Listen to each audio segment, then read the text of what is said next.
Is the third day of March 2013, and we're here at Robi Ganguly's place, interviewing him on the early days of the ashram, his remembrances, and welcome to you, Robi. Thank you very much.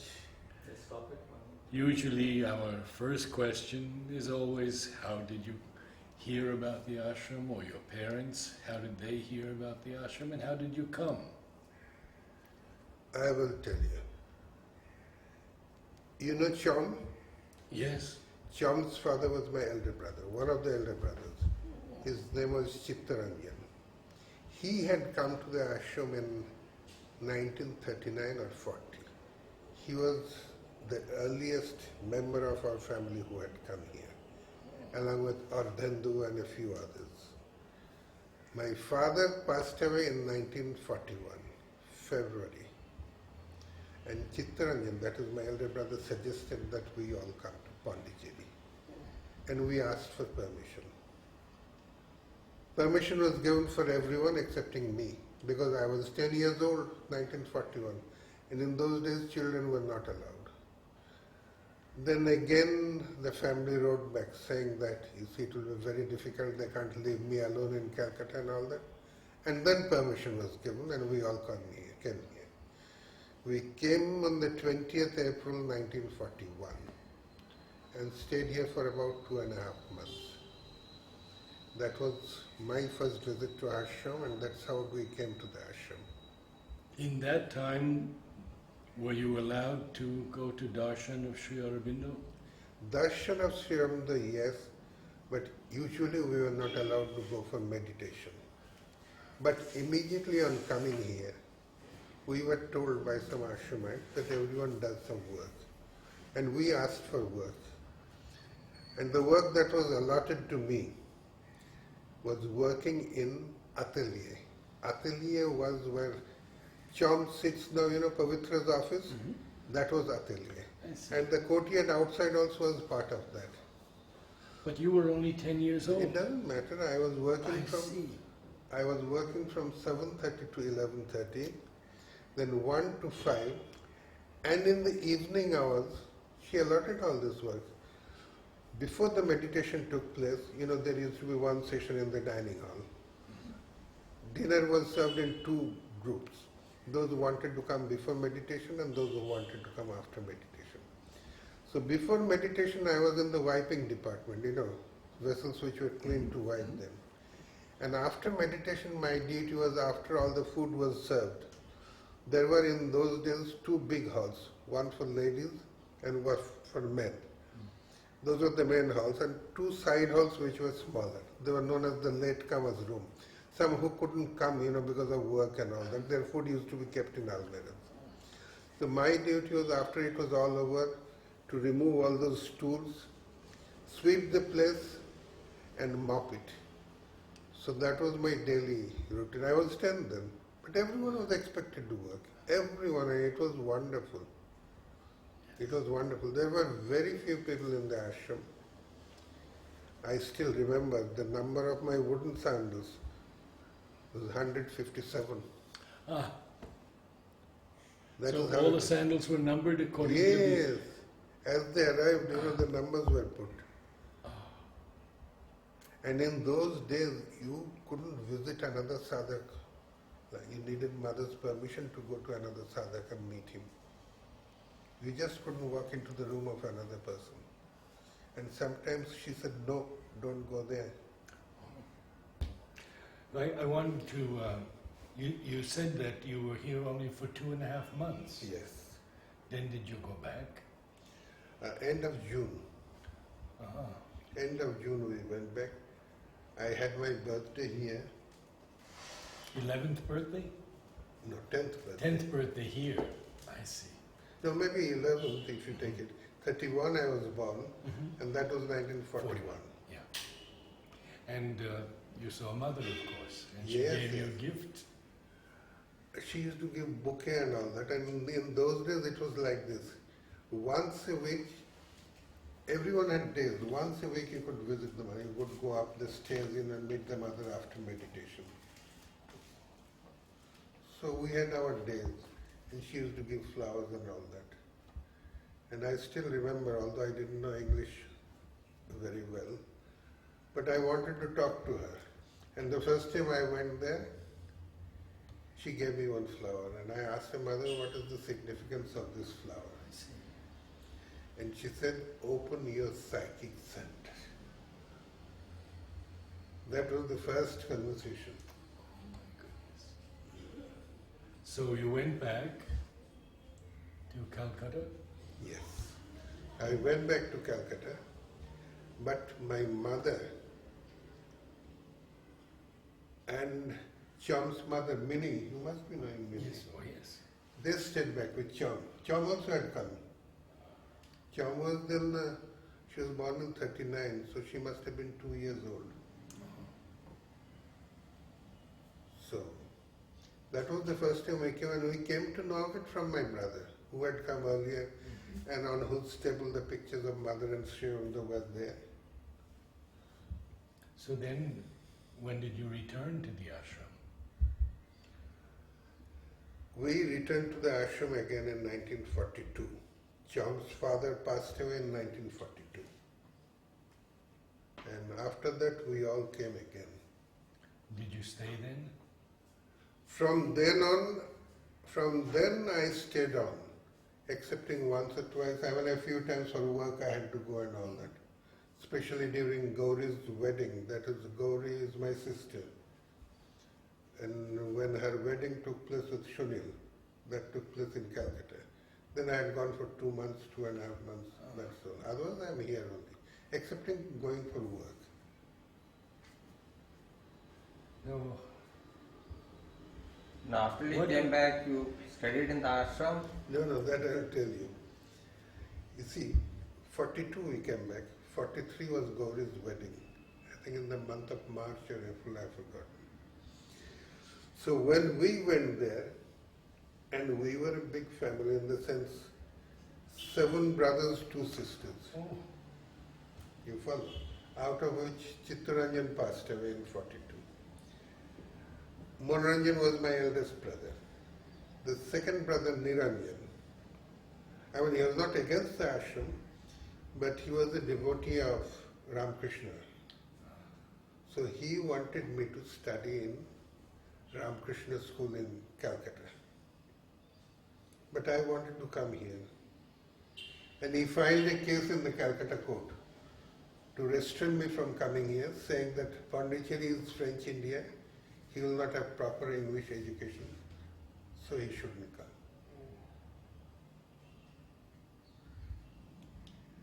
And then, he was a lawyer himself, he was a barrister. Mm-hmm. So on the morning, we were very close actually, he was very fond of me. On the morning of the hearing, we had a heart-to-heart discussion. And he asked me, what about your education? Why do you want to go to Pondicherry? I countered him by saying, why do you want to stop me from coming to Pondicherry? He said, it is because of your education and because I like you to be near me.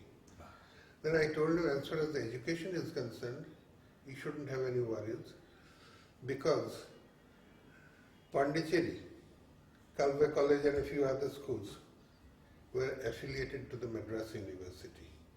And Madras University was in turn affiliated to London University.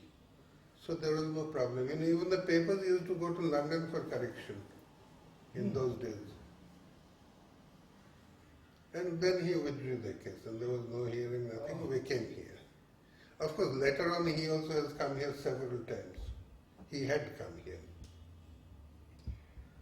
And tell us of your remembrance of Sri Aurobindo when you went before him.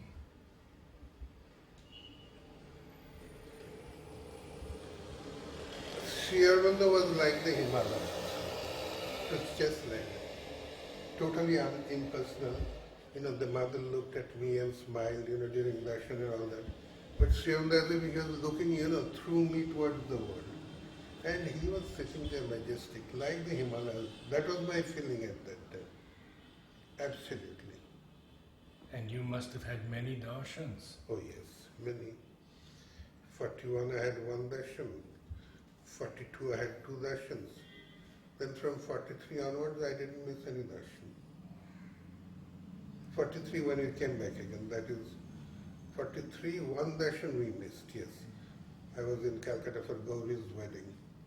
Otherwise I didn't miss any darshan. Did you study here in the ashram? No. So the undertaking I had given was that I will study in the outside school, appear from the Madras University, and then pursue my studies. And also at that time, the ashram school had not started yet. See, the ashram school began on 2nd December 1943. You follow? The day we moved into this house, 2nd December 1943. And the gymnasium next door was the school building was there. In fact, if I tell you how the school started, it's a very funny story. Please do. See, initially children were not allowed in the ashram.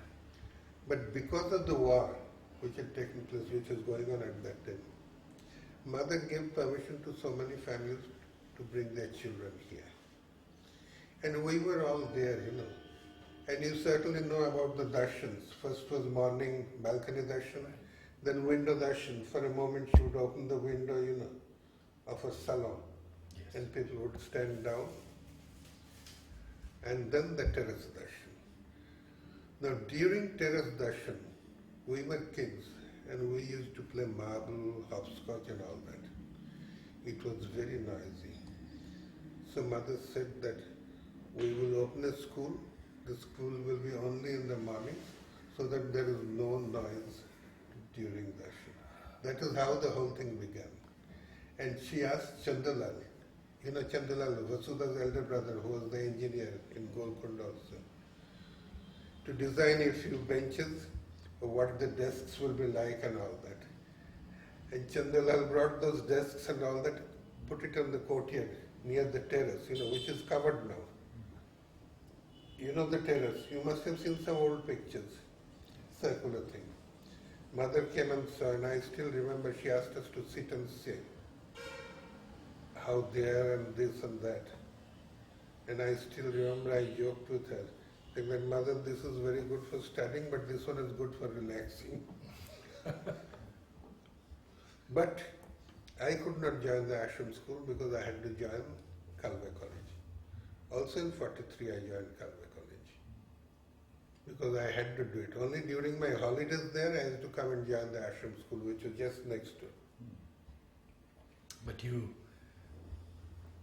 were given work by mother. Yes, yes. And even while I was studying in Kalve College, at that time my work was laundry. 4:30 in the morning I had to go to the laundry. Pranav, Biren, they were all working there. I had to wash clothes. During the holidays, even iron clothes in the afternoon. Otherwise, during the school session, I couldn't. And I would have my breakfast there, bath, breakfast there, you know. The bakery was just by the side. And go directly from there to Kalve College. So that's how it was. So when did you complete your studies? How many years? I completed my studies in 1947. I appeared for my exam, matriculation. You could do only up to matriculation here. And I did fairly well. I stood 5th in the Madras University. And then I received some offers of scholarships. And one of them was from the London School of, it was construction, you know, structural engineering and all that. But in those days, you know, we couldn't think of going outside. But I was one class higher than the highest class in the Center of Education. It was not called Center of Education then, it was called Ashram School. So I couldn't join there. One day I went and told mother, I thought I'll ask her, I've got this scholarship, should I go or not? So I went and told her, mother, now that I've passed my exam, and I am already one class higher than what they are teaching here. So should I go outside and study? Before I could tell her anything, she caught my hand like this, looked into my eyes and said, so, you want to be a learned fool? If you want information, go to the library. If you want education, learn to live in the ashram. Finished. And she said, from this afternoon you go and work in the press. Oh, that's when. Now, how old were you then? I was 16. 16. So I went to the press, worked in the press for about a year. Yes, 47, 48, maybe a year and a half. Then you must have known Chiman Bhai, isn't it? Photographer. Oh, yes. His brother Jant was a good friend of mine. He asked me, why don't you learn photography? Because Chiman was a professional photographer in Baroda. And he had just started a photographic department here, and mother gave the name of photo service. The department was known as photo service. So one day I went and asked mother, may I learn photography? If you give permission, I would like to do that. She asked me, are you serious? I said, I will try to be serious. And she told me, if you're serious, I'll take you there. And then she said, once I start taking pictures, every week or fortnight I was to bring my pictures to her. She will see them, tell them what is right, what is wrong, how composition should be and all these things. He said, sometimes she'll say, no, this is not the right subject for photography, it is suitable for painting. It requires strokes. I remember I had taken, one stem of rice like that. So this is not the subject for photography. This is painting, it depends on your strokes. And composition, everything she taught me. I mean, whatever I have learnt about photography and art. All from her. Absolutely. Now, you were telling me that she wanted you to take photos of the older ashramites. Yes. And she gave names also. I still remember Nalini, Amrita, Pavitra, Purani, and who else? Some others. Ambu. Ambu had taken pictures because I was very friendly with Ambu. But she had not named Ambu. So what happened? I told you with Nalini. Yeah, I had an appointment with Nalini. I went with my tripod, camera and all that. And Nalini wasn't well. So I left my tripod in his room and he gave a time for the next week. I went there, some visitor had come from Calcutta and it could not be done. Then third time again something happened. I think mother sent him someplace, I don't remember what. It couldn't be taken. And the project stopped there. I did not continue anymore. Can you share what are the guidelines you gave for composition, what is right, what is wrong? I'll tell you one thing. We held an international exhibition here Right. from 1955 till more than 25 consecutive years. It was, now, before that, we wanted to do it in an organized way. And we said, we'll form a photographic club-like thing here. You give it a name. And she gave the name of Ashram Photography. And under that name, we used to hold exhibitions all like that. But before that, I used to participate in national and competitions and international competitions. So in one of the national competitions, I got a second award. And somebody else had got a first award. All those pictures came here. Mother was very fond of looking at photographs. And then she looked at them and said, do you know why you have got the second award and not the first award?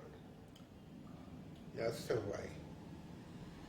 She says, your composition is a classic composition. the time for that is over. Today, it is balanced by tension. See, there is a feeling of movement. Something is going here and something else is balancing. And she also said that, you see, art must reflect the times we live in. And she says photography is especially the medium for it. She was very much interested in photography. So much so that, when the Federation of Indian Photography was formed, they had appointed me the chairman of its publication department. And for the convention of the Federation of Indian Photography, she gave a message, beautifully written. Photography is an art when the photographer is an artist. And that they displayed very prominently. Even during the exhibition, every day I had to take up the packets that came, It used to come for over a period of 2.5 to 3 months. I'll take it up. She said, you must save the stamps because they are coming from different states. She saw how to cut the stamps, with a blade. You cut it, then I'll open the packet there and she will go through every picture. In the earlier days, every picture, it used to take about an hour every day. And I saw one thing, she was very fond of pictures of monkeys. One day I asked her, Mother, you are so fond of monkeys? Why didn't you create the ashram with monkeys instead of men? She said, no, it's not like that.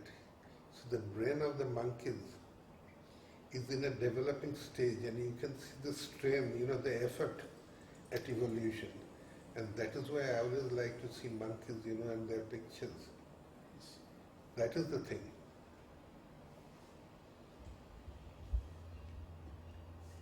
So you grew and grew in your capacity for photography.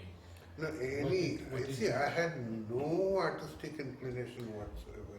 Nothing. Whatever I have learned, not only that, even my equipment and all that she provided me with. You have those still equipments given by the The mother? enlarger, yes. Enlargers are still there. The camera, one camera is still there. The tripod is stolen. The floodlamps are there, John has just borrowed them. And she used to provide every year with materials for the whole year. Photographic paper, roll films, everything. Only she made one condition. Don't do photography for money. So I never did. This is, if you win a prize, then it's all right. That's a different thing. But don't get into commercial photography. Can you name the few photographers of your time in the ashram? Who were the photographers of your time in the ashram? See, Chiman was there. Vidyavrat was already doing. Venkatesh and myself. We were only 4. And what kind of photography you used to do, which you loved most? I was very fond of portraiture. Is there any this special was my studio, it is completely reconstructed. My studio was here and the dark room was there. And mother came walking from the playground, saw the studio, saw the dark room where a print of Sri Aurobindo was being washed and all that, And I don't have the paper now. She wrote on a piece of paper, oh, it is chic, the studio. Did Chimanbai teach you darkroom work? Yes. Chimanbai was technically very good. Technically. But artistically he was not so. I worked with Chimanbai till mid-1951. Then mother asked me to set up my own. She had a reason and she explained to Chimanbai also why it is so. And it was a shock to me because Chiman and I, we were very close friends. He had taught me everything. And she asked Chiman to go to Madras and buy the equipment for me. So, But he understood? In the beginning it was a little difficult, but then finally he did understand. I would like to go back to 1950 when Sri Aurobindo left his body. 1950. Well, you see, 1950, as Dr. Sen, Satyavrat Sen, was very friendly with me. And I knew that Sri Aurobindo was not well at all. In the evenings, we used to often go to the seashore and he will tell me that Sri Aurobindo wasn't well and all that. So, 5th December, midnight, Chiman came and called me from here. You see, I was working with Chiman. Vidyavrat and Venkatesh worked independently. Pranav went and informed Chiman, Vidyavrat and Venkatesh. Chiman came and called me. So we took our cameras and some floodlights and flash lamps and rushed to the ashram. We entered through the meditation room gate, went up. And as you go to Sri Aurobindo's room, the room adjacent to that, mother was sitting there on a chair, and you will not believe the power that was there, like Mahakali. She was sitting there and meditating. Just the room adjacent to Sri Aurobindo's room. We went in, naturally we were in a kind of a daze to just some record shots and things like that we were taking. We couldn't think of anything else. And a few people were seated on the ground, Dr. Sanyal, Niruddha, and some others, I forget, Champaklal. We shot the pictures, came back to Chiman's dark room here, developed, and we started making prints. The mother's instructions were as soon as the prints are made to take them up to her. So every day as I was making prints, I used to go up also. Chiman wouldn't go because he used to smoke, and he didn't want to go because that smell will be there. And every day he would say something, she would say something. I still remember at that time there was a talk whether people will accept the mother or not. And the mother was sitting there, surrounded by Nalini, Amrita. And one day mother said, if they do not want me here, I'll go back to France. And Amrita immediately said, Mother, if you are going to France, please buy one ticket for me also. But those were all rumors. There was a rumor in the ashram that people may not accept her. It was all rumor. Nothing happened. And Sri Aurobindo came to me and gave me the assurance that he will see that his work is completed.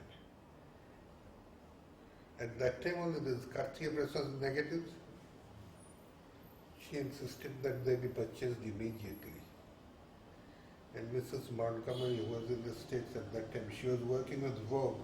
I knew her very well, yes. She arranged a lot of things along with Tata, when Tatachari was there. So together they managed to get the negatives. You knew Karthikeya personally? Yes, you see, it happened like this. I was in Chiman's studio, we were sitting having tea. When the director of the Lycée Français at that time was one Mr. Walter something. He was very friendly with us because he was very much interested in photography. He brought in Karthikeya Prasad there and introduced him. Frankly, we didn't know who Karthikeya Prasad was. We didn't know that he was a famous photographer and all that. He was putting him at Magri's Grand Hotel. He was putting him there and introduced and all that. And Karthikeya Prasad said he was already in touch with Pavitra. He was already in correspondence with him. But he didn't know anything about the ashram and all that. So he asked us to help him in going to the ashram and all. So finally he met Pavitra and then he shifted from there to Golconda. He shifted from there. And he had brought one book, a thin book, printed in France. His Decisive Moment had not yet been published. I forget, it was a French title. Image a la Soviet or something like that. That book was sent to mother. Mother liked the pictures and gave him permission to shoot ashram departments. Oh. And also permitted him to take her pictures. Vegetable darshan, that was known as vegetable darshan, used to take place by the side of Nira's room, that staircase. She will come there, throw tomatoes and all that. And what is the bulletin office now? Suddhananda Bharati used to live there. He was known as Radhanand. He will be there, many others, and mother will throw tomatoes and you have to catch and all that. That time you see the picture there, on this side. That was taken there. Mother would actually throw tomatoes to you? Yes. No, this side there is no picture of Show mother. him this picture. Oh, I have taken it upstairs then. You will see there. I have got the album, Kartibas's album. Yeah. So then he came to... Then, when mother gave him permission, he didn't know the departments and all that. So he wanted somebody to take him to places and I offered my services. So for the first 7 or 8 days I used to go with him to the departments. And then he was on his own. After that, he wanted to take pictures of Sri Aurobindo. And he asked mother about it. Oh, before that I'll tell you. You see, the lighting here is very bright and contrasty. And he was a photojournalist who sent his films to France. And it was processed by one Pierre Gassman at that time. They had already formed the Magnum agency. There were 5 photographers. Bischoff, Ernest Haas, Cartier-Bresson, then, no, I forget the name. Eugene Smith. Oh, I see. Yes, he was part of that. Because I'm familiar with Haas and Smith, Yeah. very familiar. His Spanish story and all that, fantastic. And another one was there. Robert Capa was there. And Capa was a Capra manager. was the war. Huh? Did you say Capra? Capa. Oh, Capac, I don't know. He was a war photographer. Mm-hmm. So he said he always made straight prints without any extra exposure or anything because the prints were made there. So he wanted his negatives to be soft so that you get tones in the sky. And he didn't believe in flash, although he did have to take a few pictures in flash. So he says, I am going to expose one roll, you please develop it here, I want to see the results. We did that here, in which he took one flash picture, You'll see in that album there's only one flash picture, mother giving blessings to a girl. You've seen the album Yes, or not? yes, I know that picture. Yes. We developed that. You can show later, you can have to. So what did he say when they were developed? He was happy with the result. But it's very surprising, he didn't know much darkroom work, He didn't know. He used to do, he was a painter who had taken to photograph and he was using a big camera before, studio camera. And he used to process big plates and maybe he had someone do it and contact it. Enlarging and all that at that time he didn't know very much. He had not done himself. It is the laboratory who processed his things. So when he wanted to take pictures of Sri Aurobindo, mother asked Sri Aurobindo. And then mother sent back word saying that Sri Aurobindo will see him during darshan and if he gives permission, then at the end of the darshan he can take pictures. And I remember, that was April, I think, 1950. We were all standing near Bulada's room, that staircase is there, just adjacent to that. Myself, Chiman and Karthibasam were standing. Chiman had a unipod, this single thing. And in those days, the films were very slow. Super double is the film he was using for shooting interiors was 100 ASA. I see. That was the fastest film. That was the fastest. So we were waiting. Then somebody came running. I think it was Bansidhar, I've forgotten. It was not Champakla. And says that Sriamda has given permission. He should come up towards the end and take pictures. But no flash, no extra lighting. And the light was just 30-watt bulb, with those films. So myself, Chiman and Kathirusu, we went up.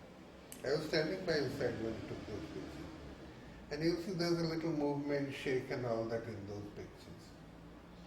Now in those days, when you went to Sri Amda for darshan, there was a big box-like thing in front of them. 2 compartments. One for offerings, the other for garlands. People put garlands. A lot of garlands used to come. And the day next to darshan, Mother distributed those garlands in the morning to all the sadhus, all the members of the ashram. Katyamas also went there. And he told Mother, I'm very sorry. I'm quite well known in Europe. And if they see these pictures of Sri Amda, they'll say, what kind of photos you have taken? Because the light was so poor, I couldn't do anything. So if you can give me a special session with Sri Aurobindo. Mother asked Sri Aurobindo gave permission. And I think it was the next day, 24th April, 26th April very likely. He was asked to come at 9:30 in the morning to Sri Aurobindo. Again, Chiman, myself and Kathimasa went and sat on the staircase. Champaklal came and called him. He went in. He was there hardly for 10 minutes or 15 minutes. That time he had brought a tripod in, we had given him a tripod and he shot pictures with me. When he came out, he was absolutely speechless. And after a little while he says, I have never seen a personality like that. And after some time, after he left, Champaklal came out and said that after the whole thing was over, he said he was obviously very, very nervous. Sri Aurobindo was still absolutely sitting there. And after he finished the shoot and came out, Sri Aurobindo said, it's all over, and gave a beatific smile. What was the speed of the lenses in those days? He had a good lens, he could get, his lens was, he was using at that time 1.9, good lenses were available. Glass lenses or good lenses, he was using a Leica. But remember in those days, even the rangefinder and viewfinder were not combined, they were separate things. So if you had to focus first with the rangefinder and then see through the viewfinder. And Katyamrasa was shooting mainly by setting the distance on his lens, wherever he did quick shooting. Because it was not possible to focus and then do quick shooting like that. But the pictures of Sri Aurobindo he took are very nice. Very nice. So you had any discussion of photography with him? No, I did not know that he was a famous photographer. But only one thing, See, one moment he's sitting with us chatting, next moment you don't see him, he's shooting pictures. You don't even know when he has gone up. Especially balcony darshan time, he has shot pictures. We were sitting together on the footpath and then suddenly he goes up and unnoticed completely. So you had no opportunity to show your work? No. At that time I just started photography. Very little I had done. Have you taken mother's photos like balcony or terrace darshan or mother? Balcony I have taken them blessings, she used to give puja blessings and all that. Many pictures I have taken. Many have taken. No, they are all in the archives now. In fact, the first time, Mother gave us permission, ashram photographers permission to shoot her pictures, one of the puja blessings. And we all took pictures and Mother selected, I think, 10 pictures from each of us to make an album, Several albums were made. I'll show you that album, I have got it here. The pictures that I had taken, first days, from where she had chosen. I have taken. Did she make any comments on your photos of the mother? She would select. I In heard- fact, when the other darshan came here, the new balcony, Mm. he told me that I didn't see you. Where were you? So I told her, Mother, I don't have a long focus lens, and from that distance to take your picture is very difficult. And besides, I was then working in the press already. Again, I had to go back to the press. I had to go from time to time, not regularly. So she says, if you want a lens, I'll give you a lens. And no, Mother, it's not necessary. Because it was crowded, So many photographers were taking pictures there. But I'll show you that album, That album must be 50, 60 years old. We had heard that Mother would make 3 piles. One was to give out to others. The last one was rejects that she didn't want anyone to see. No, she would say, as you took the picture, don't show it to anyone. Ah. So don't print any more of that. But and then she'll ask for copies. You give me 12 copies of this, I have to distribute. You give me 20 copies of that. It was like that. Tell us a little about your work in the press.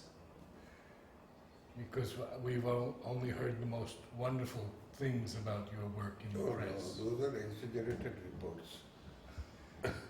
See, it's like that. While I was the chairman of the publications department of Federation of Indian Photography, Mother encouraged me very much to take up that job. And I had to curate collections. About 4 or 5 volumes we brought out. First was contemporary Indian photography, Asian photography, then was simple Indian photography, then Asian photography volume. About 5 or 6 volumes totally I did. I don't have any copies with me anymore. But she encouraged me and I had to go to Calcutta to get them printed. Because at that time the Ashram Press didn't have good equipment. So I had to go to Calcutta and I had gained quite a lot of experience in printing while I was there in Calcutta. In those days it was all letterpress. Offset hadn't yet caught up, Offset technology was still quite backward. It developed very fast after that. And Calcutta was the best place for letterpress photography, printing. And that's how I gained experience in printing. And even sometimes to print some pictures and all that, if it had to be taken to Calcutta, Mother would give it to me while I was going to get it printed there. I still remember on one occasion, 2 pictures were to be published, Mother and Sri Aurobindo. But the composition of the pictures was such, I felt Sri Aurobindo on the left hand side and Mother on the right hand side would look better. So I told Mother, and Mother, I would prefer it like that, but everyone tells me that it shouldn't be. What should I do? She said, there is absolutely nothing, you print it like that. It just happened I used to sit on his right. And we printed the picture like that. Mother on the right hand side and Sri on the left hand side. You see, many myths are there. For example, the center of education books. They are of an odd format, very squarish and all that. There used to be a British size called imperial size paper, 22 inches by 30 inches. Now at the press they must have had that paper. And the initial, they used to call it University Series. At that time it was not Center of Education, it was the International University Center. It was that printed of that size. And then that size paper was not available when I had again gone to the press. I'll tell you how I went to the press. So I made 2 dummies, mock-ups. One in the size it was available and one in the size which was printed originally. I just took it up to her and said, Mother, which size would you prefer for the Center of Education series? And she selected the new size. Then I said, but I'm told that you had selected this size and you don't want anything else. She said, no, it is not like that. They must have come and shown me that this is the paper available, can we print in this size? And I said, okay. Many things like that, You see, we say mother has said it is not like that really. Now, how I went to the press is like this. Manoj's father at that time, I think it was the year 61, he was the manager at that time. You know how the press started, you obviously know about it. It was started under the guidance of one Mr. Pillai. He was the manager of the Hyderabad government press. He was a very experienced man. And that was the press layout and all that he had done was very correctly done with proper workflow and all that. Anyhow, he went away than somebody else and Naran Dasgupta, Manoj's father, was the manager. And a Heidelberg cylinder printing machine was ordered in 1961. I had gone to Calcutta to produce one of the books as usual. Every year I was going to produce a book. And then I received a letter from Jayantila saying that this new machine is coming, no one knows how to operate it. Can you get 2 operators from Calcutta who will be working on that machine? It so happened I was getting my book printed on a Heidelberg machine. So I scouted around Calcutta and I knew the printing presses very well in Calcutta in those days. And we selected 2. They were not top printers, but they knew how to operate the machine and all that. I brought them here. After installation of the machine, the press was on the sea front. And even though the bed of the machine was stainless steel, you apply a lot of Vaseline, grease and all that on Saturday. Monday morning there are tiny dots of rust. Now, the printer I had brought from Calcutta Monday morning, before taking the trials, there were already rust bits. And with a fine emery paper, he was just removing those rust spots. Now, Udar didn't know anything about printing. He got very nervous. He went and told mother, it's a German machine, beautifully manufactured machine, and they are winning it with sandpaper, and he didn't really understand. I was not as mischief, but he went and told mother. Mother sent Juman to me, called Robi, as I had got the men and all that. He told me, you go immediately to the press and see whether they're doing things properly or not, or is it really being ruined by those 2 workers that we have brought. I went and saw, there was nothing at all, that is the standard procedure because in Calcutta also I had seen the same thing. Then I went and told mother that, no, it's a very minor thing, it's just like that. Nothing has happened and nothing will happen. And they are fairly experienced, they will not ruin the machine, they know how to handle the machine properly. Then she asked me, that can you look after the printing on that machine for a few months? I'll be coming to the press shortly. Until then you look after that machine. You take charge of that machine and see that the printing is going on properly. Then when the mother visited the press, we were doing one color printing, Huta's picture, one picture of Huta's, and she stood and saw that. And she liked it very much. And then so many things, when you clean the rollers, you put paper inside, it makes very abstract patterns and all that. We had kept some to show mother. Those pictures are still here in this house. Mother seeing the thing. Then there in front of everyone she told me that I will be very happy if you devote at least half a day to the printing here and look after the ashram press. I'll be very happy. Not look after the printing section of the ashram press. I couldn't say no there in front of so many people. And I was doing all the photographs for sale, printing, I was to do here at that time. And I was doing my own photography also. So next day I went and told mother, but what happens to photography? because we were holding the international exhibition. She just said this thing. The printing press, it is work for the whole ashram. Your photography is partly your personal work and partly ashram work. I would like you to go to the press. And that's how I started going to the press. That was in 61. And you continued? Then I continued for quite long. Till, that is my interpretation, I can be entirely wrong. Till I found that, you see, I was trampling on the ambitions of some others. And I gradually withdrew from active printing. And I concentrated on setting up a block making section here. Got the camera manufactured because we didn't have the funds. With the camera manufactured and then set up a block making department, and so I used to go only for the block making. And that department was shifted to this house, what is the name of the house, where paper stores were there, and Nalini Sharkar used to live in that house before. You remember?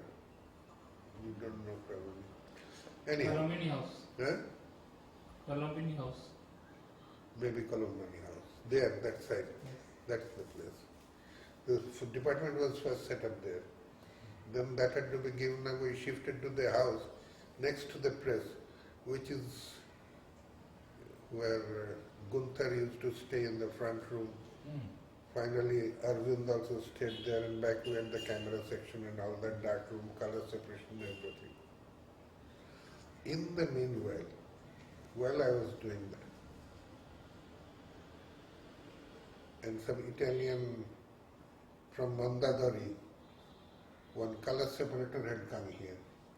He came to the press and we became good friends. He showed me how to do color separation work. This was the first time that color separation was done? In ashram, yes. I see. Then in 1969, yes, Andre called me to go. And personal things are coming. Should I say? Is it? Yes, it's wonderful. I may tell you for the story. That's fine. But please see, I don't like to say these things. Exactly. Anyhow, there was some. Andre told me mother is very unhappy about the preparation of the centenary edition. Machines were ordered without her permission. She was very angry. And she wanted me to go through all the correspondence and how the machines were ordered and things like that. So I actually again started going to I was going to the press building, but I was not looking after the printing as then. I went through all that. I gave a full, complete report. Then she asked me whether I will accept looking after the centenary editions. That's how I got involved again, from the centenary edition stand. And she said, you supervise the centenary editions. I understood it to mean you stay there as long as the centenary editions take place. And that is how I was there. After that, mother's own work started, her collected works. She was very much against it. She was very much against it. She says, I don't want it. Sri Aurobindo, whatever he has written, is for the whole world, it was universal. What I have written pertained entirely to the individual I had written it to. The same day, two teachers have put me the same questions and I have given different answers. They are for the person concerned at his stage of progress. It was not universal at all. And she made it very clear, if you publish it, people will take it as universal teaching and there will be a lot of conflict, but nobody listened and it was finally published. She said, don't write centenary volume or anything, it was said as collected works of the mother. She was absolutely against it. She says, what is this? Something I have translated from English, even that is going as my collected works. She didn't believe in this. She says, my answers were always directed to the individual. They were not universal. Whereas Sri Aurobido's answers, they were universals, and she didn't allow the questions to be printed. She says, because the questions were often irrelevant. Sri Aurobindo wanted to say something and he said it. That's why in the correspondence with the letters of Sri Aurobindo, she did not allow the questions to be printed. She did not. She said, it is not for the questions, it is the answers. He wanted to say those things, he took the opportunity of saying. Andre very much wanted the questions to be put there, she refused. Then also we asked her, what about the manuscript? I mean, what about the typescript and all that version? There were some conflicts and all that. Mother said, exactly as the things were published during Sri Aurobido's time, nothing to be changed. Not even a change in capitalization and all that. Amal wanted to change something, Mother said no. She said exactly as it was printed, not one comma, not one capital. I remember that, yes. Yes. Not even a comma should Not be even changed. a comma should be changed. Yes. So exactly as it was when he wrote. And the things that were published afterwards, whatever the editions were published from the ashram, that should remain. Because about Savitri there were some questions asked. She said, no, exactly as it was published. There shouldn't be spelling mistakes. If there are spelling mistakes, you obviously correct them.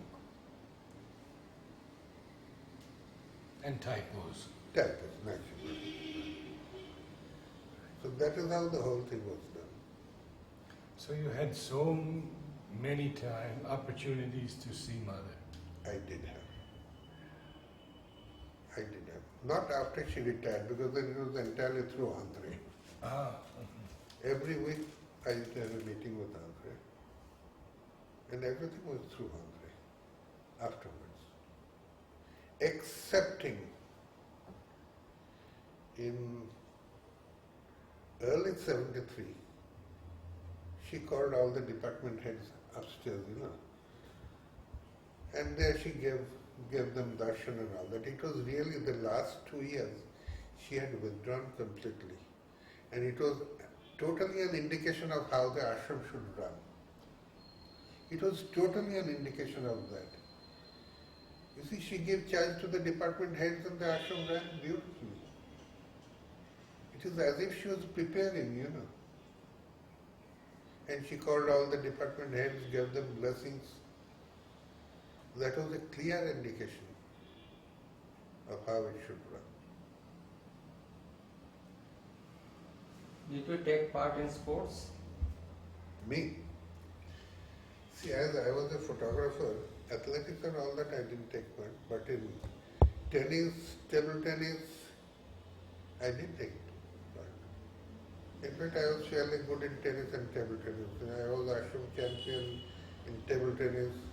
Then we used to have tennis matches with the outside clubs, And Mother was very particular. In fact, I became champion of Pondicherry also in tennis 1 year. Konop was the best player, really. That is my elder brother. He was very good. And You say Mother was very particular. see, before we would go to play there, Mother used to go to the tennis ground. In the garage, we have to meet her there. And she would tell us, ashram's prestige is at stake. You have to be extremely conscious when you play. So she was very particular, very, very particular. Have you Once I played? asked her, that you see, we are playing so much tennis. She was very fond of tennis, I'm playing so many hours of tennis. What about my yoga? She says, when you are playing tennis, that is your yoga. You play consciously.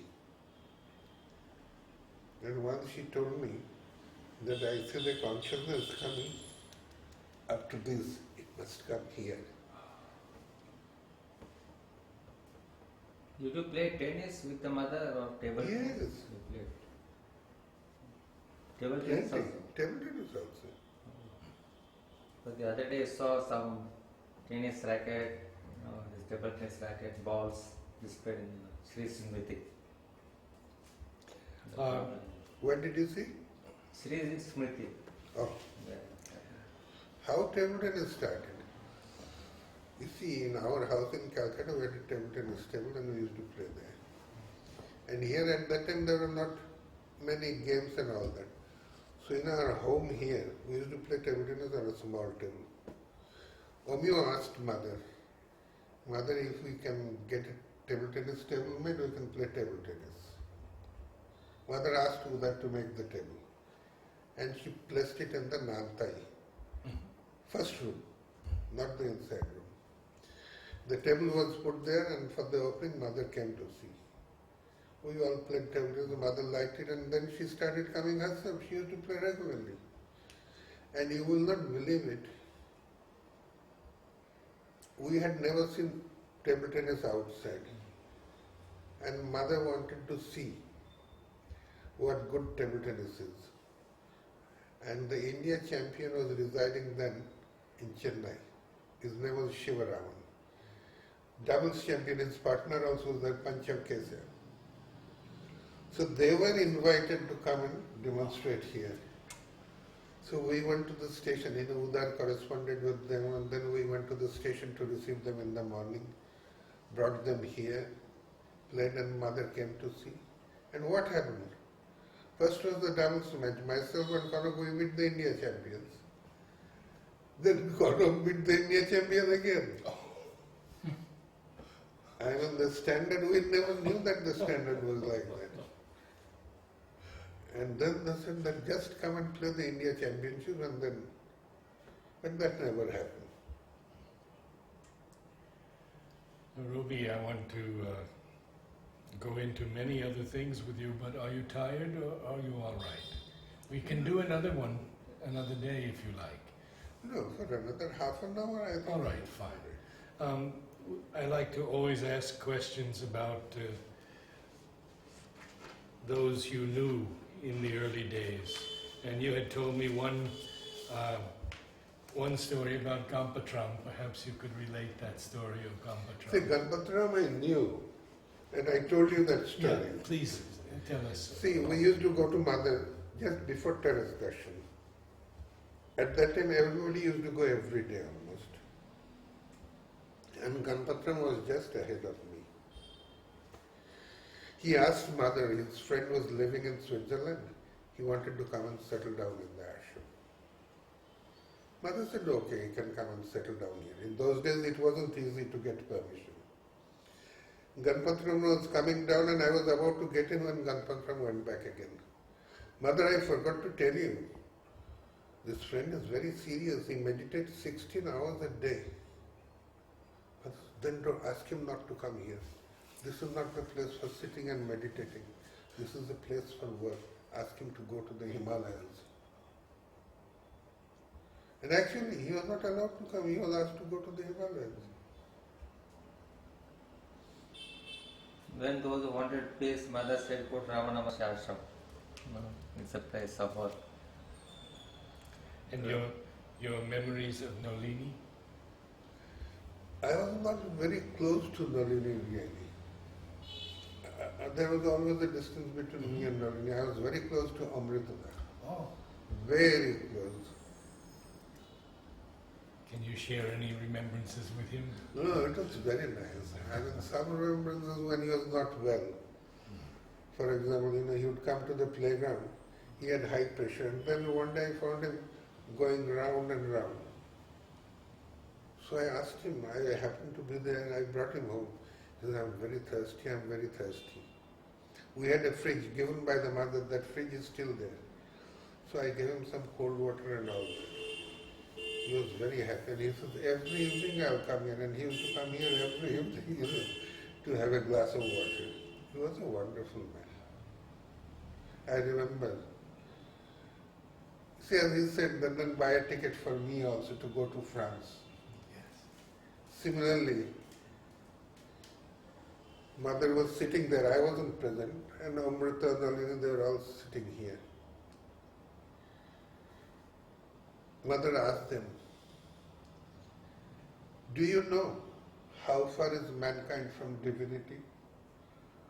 Amrita got up, he took 1, 2, 3, 4, 7 steps, and he said, 7 steps, mother. He was very humorous, you know. Wonderful man. Did you know Pavitra Yes, well? fairly well, yes, very well. In fact, very well. We have many questions about education, but I think that wasn't your area so much, or did you teach? No, I never taught. I never taught. Because I never learned. So, as I said, mother told me, you want to be a educated fool? Learned fool, not educated. Learned fool. And she said, if you want true education, learn to live in the ashram. And Purani? Purani, I knew very well. I used to go to his room every day. Purani is very strange, you know. I'll tell you one incident. When the playground started, first in charge was Purani. And I was very mischievous. At that time I hadn't joined the school and all that. And I remember he chased me out of the playground and shut the door. I was here and we all wore khadams, you know, those wooden sandals in those days. After some time, I went and hit the door with that khadam, big noise. So Purani came and opened the door, and before he knew anything, I hit him with the khadam. I was very happy. And he started chasing me. We were running around this block. But I was very friendly afterwards with him. Very, very friendly. Ambu you must have known Yes, also. yes. At one point I used to have dinner with him every evening. At one point. So that continued for about 2 years. You see, myself, Jayantilal, Krishnalal, and then joined Anurakta. He also used to have later on. We will meet Anurakta this week for an interview. Anurakta is still active. Quite clear, quite clear. So, what about Parichand and Jyotinda? Jyotinda was a very interesting character. You're talking of gardener Jyotinda? Gardener, isn't it? Yes. There were 2 Jyotindas. One was laundry. No, and bakery. I knew Gardner. Gardener. He was a very interesting man. But there used to be a lot of jealousy in those days, you know. Some were in charge of this garden, some were in charge of that. And plucking flowers, in those days there were special flowers, you know, during the war. There were special flowers like transformation, patience and a few things. And you had to count the number of flowers you were giving to mother and give her. Patience was one also? Yes, yes. Aspiration, patience, transformation, divine love. There were quite a number of flowers. In the early morning you used to get up and collect these flowers and take them, count them and then take them to mother. There were many funny incidents used to take place. In this guest house, there was a tree which Jyotinda was supposed to look after. And there was another Biranda. I don't know if you have heard about him. He was also working in the garden section. Jyotinda used to always walk with his stick. And Biranda had climbed up the tree and he was plucking something from there. Jyotinda came and saw him. With his stick, you know, that handle, he caught hold of his dhoti and pulled it. You know, things like that was quite commonplace. But afterwards it became normal, you know. Parichand was really He was a very learned man, Parichanda, Rishabh Chanda, Rishabh Chand, very nice. I remember in 42, Rishabh Chand, 41, Rishabh Chand used to take us out for a walk every evening along the park. And he will teach us Sanskrit slokas and all that in 1941. And of Very- course, yes, tell us more about that. A very serious person, but very rigid also. He was in charge of the furniture section. Very rigid, I mean, as far as the furniture was concerned. But he was a man of great depth, great depth. Whereas Parichand was a very friendly type. And he really wanted to learn about gardening and all that. He would read up books. They were brothers, as you know. Yes. And they had another brother, cousin, Umit Chand, Sumantra's father. So, actually the development of garden service is very much due to Parichand. Very much. You see Chantal house, which is locked and closed now, that was the Oh, nursery yes. behind the post office. That was like the nursery, you know. And Kokotia, where Parichanda lived, where Pranab lived afterwards. These two were the main places where things grew. And even in those days, you know, things were made in pots and displayed in the ashram during darshan and during terrace darshan and others. They used to keep changing constantly. Flower was a language right from the word go. And there was so much flower, you know, the flower room was where the samadhi is there now, you know, just in front it was a circular thing when I have seen it. Before that I am told it was a kitchen or something like that. As a matter of fact, when I came as a 10-year-old, my entire feeling was that as if I was walking on flowers. It was exactly like that. And what was the ashram atmosphere in those days? Fantastic. It was quite different. It was not crowded. The thing was intense, and as a child, I felt it deeply. In fact, I wanted to stay on at that age only.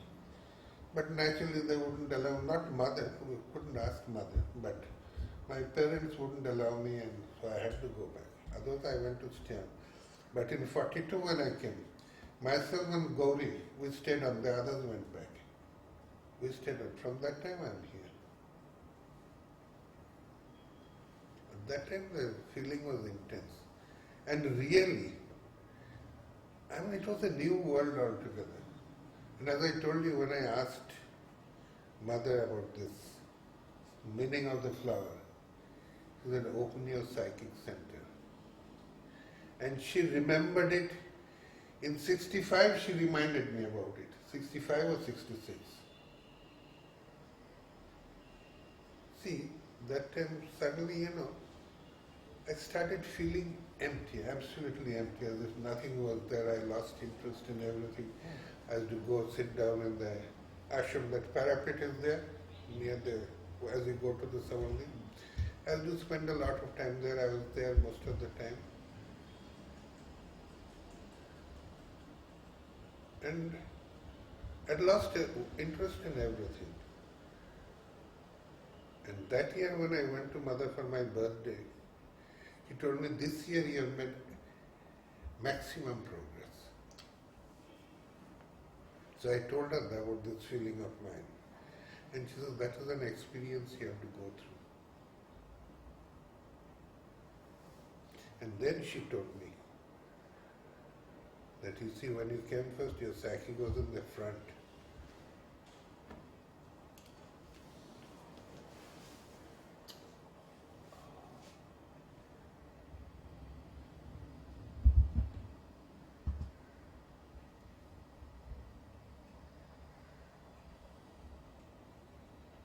Who are the other senior sadhaks whom you most remember and want to share something? Or perhaps Champaklam. Champakla was very fond of me. Very fond of me, because he was himself an artist, you know. He used to do creative things and all that. And he was much interested in photography. He also used to come in, when I used to show the pictures to mother, Oh, he would often come there. And Andreza, you knew him well? I knew him in the sense that, every week I had to meet him.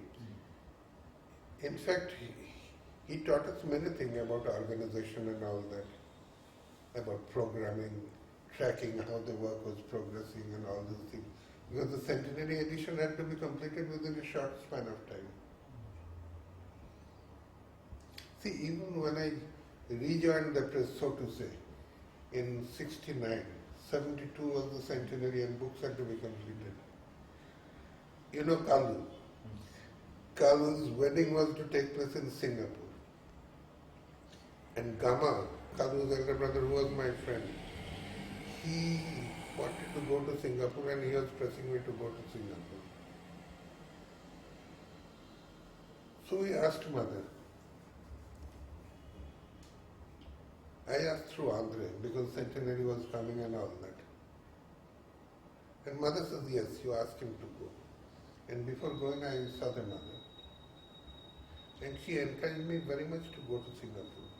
I could not understand why. In fact, it was a mystery to me. When I went there, I became very friendly with the manager of Kodak, Singapore. He was an Indonesian. And there was a course on color separation to be taken there. Experts were coming from Belgium, England and other places. And we became so friendly, he even preponed the classes by 2 or 3 days because my ticket was booked. And I took an entire course in color separation there. Then I understood maybe this is why mother wanted me to go. The marriage was just an excuse. So tell something about this salon photography, how it started, who were the judges, did mother also select the works? So that salon started in 1955. Before that, Pondicherry was French India, 54 till 54, and we couldn't get things, customs problems were there and all that. So when I told mother, how about holding an international exhibition here, she was very happy. And to hold an exhibition, you had to follow, the practices of the Photographic Society of America.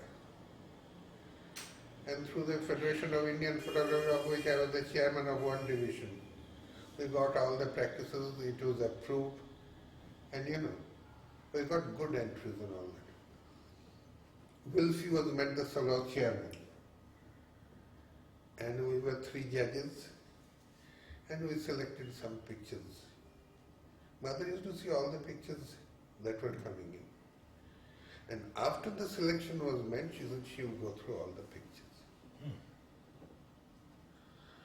Now the award was given, one award was given to a child study.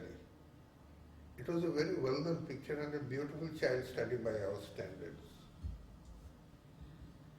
And when we took up the pictures and told mother, this picture has got an award, she got absolutely angry. I will cancel the exhibition. So I asked why. This child does not have a psychic. I will not even keep him in the ashram. Then I asked her, but now what to do? We have already informed him that he has got an award and all that. And mother said, send him the award, but don't exhibit the picture. And the picture was not exhibited. I asked her, how the hell do we know whether a child has a psychic or not? And some things we know.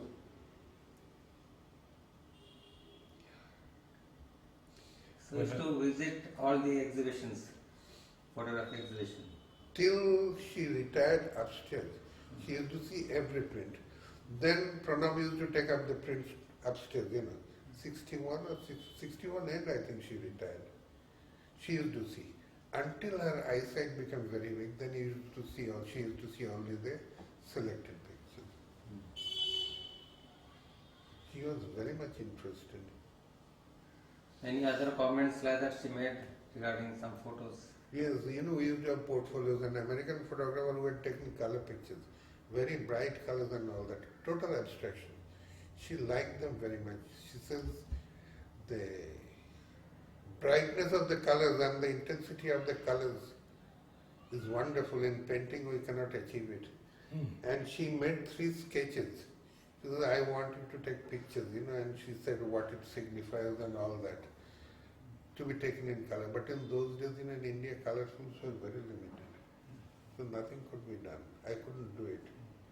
And strangely, those papers have become almost white today. You know, the images are gone. Yeah, the inks were not so permanent. See, that I remember, even once Sriyamda left his body. I mean, the room was like a solid gold. You will not believe what it was. If you could see through solid gold, we were seeing Sriyamda through solid gold. And mother wanted that picture to be taken in color. And Jayant was sent specifically to Madras to get color films. We couldn't get any. She wanted to see if it is registered on film or not. We couldn't get the film. But you saw it golden. Absolutely, not only me, Many people. others. Absolutely like gold. Aurobindo Basu told me that when he was down in the courtyard, he said the courtyard was also golden. But Golden, yes. yes. The whole ashram atmosphere was charged, absolutely charged. You cannot imagine what it was. And in his room, I mean, I have never experienced that. You can't look through solid gold, and yet I was seeing Sriyamda through solid gold. You know, it was all gold. Mother used to go there every morning. And she said that as long as he is charged with this light, he will remain there like that. At one point she was even thinking of having a case made, you know, where Sriyamda's body would be kept. And she had asked Udar to make a case. Then after on the 9th, she said at the same time make the Samadhi ready, that place. And on the 9th morning she said, no. Today evening at about 4:30 or so. And she had given plans, there will be 2 layers, you know. One to be kept for her.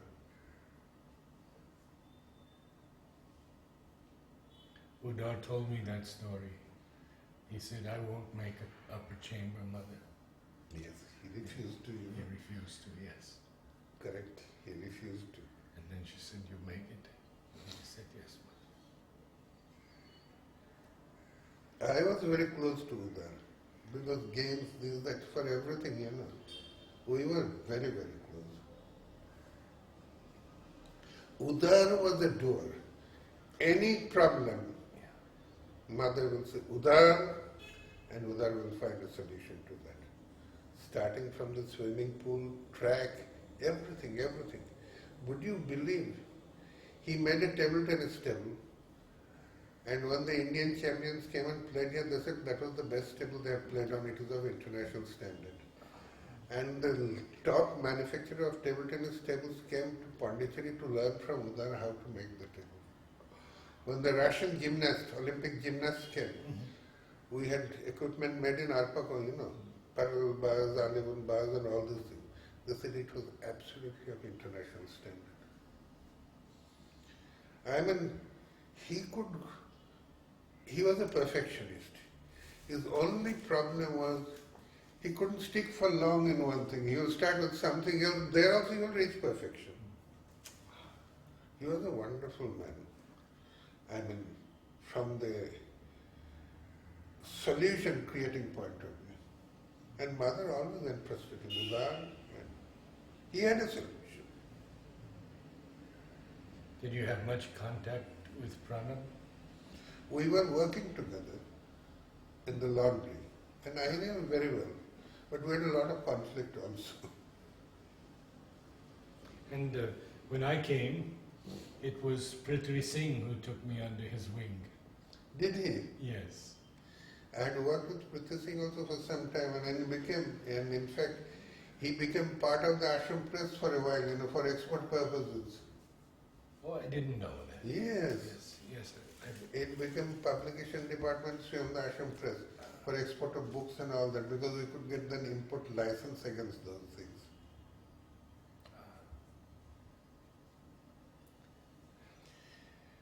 You see, often we do not understand things on the surface. Mother scolding someone. I remember the first exhibition. It was held where the laboratory is there now. It was a timber go down of the ashram.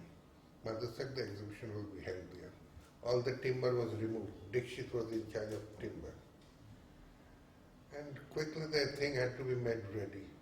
We had put these jute bags, as background, and Udar was given a charge to make that ready. And on the day the mother is to open the exhibition on the 14th, she will come and open, and officially it will open from the 15th. 14th morning, I don't know who went and reported to mother that things are not ready. When Udar went to mother scolded him like anything. So much Udar came and sat down on the staircase like this, near the staircase. So I felt very bad about it. I immediately went and told mother, but mother, everything is ready, even the pictures are put up and all that. Who told you that the hall is not ready? And what mother said, I scolded him because he needed a scolding, not for this thing. The same thing she said, Theodora, Eckhardt's wife, Yes, I know. Auroville inauguration, Oh, yes, yes. she read out the translation and someone came and said that you see in German language, I think, divine there is no word, and she read out whatever was there and mother scolded her. How you could read this out? And she was not responsible. And mother said the same thing. I scolded her because she needed a scolding.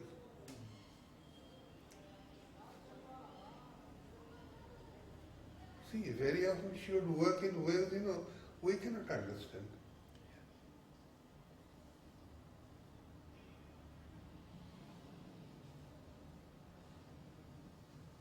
Robi, thank you so much. It has been a blessing for me.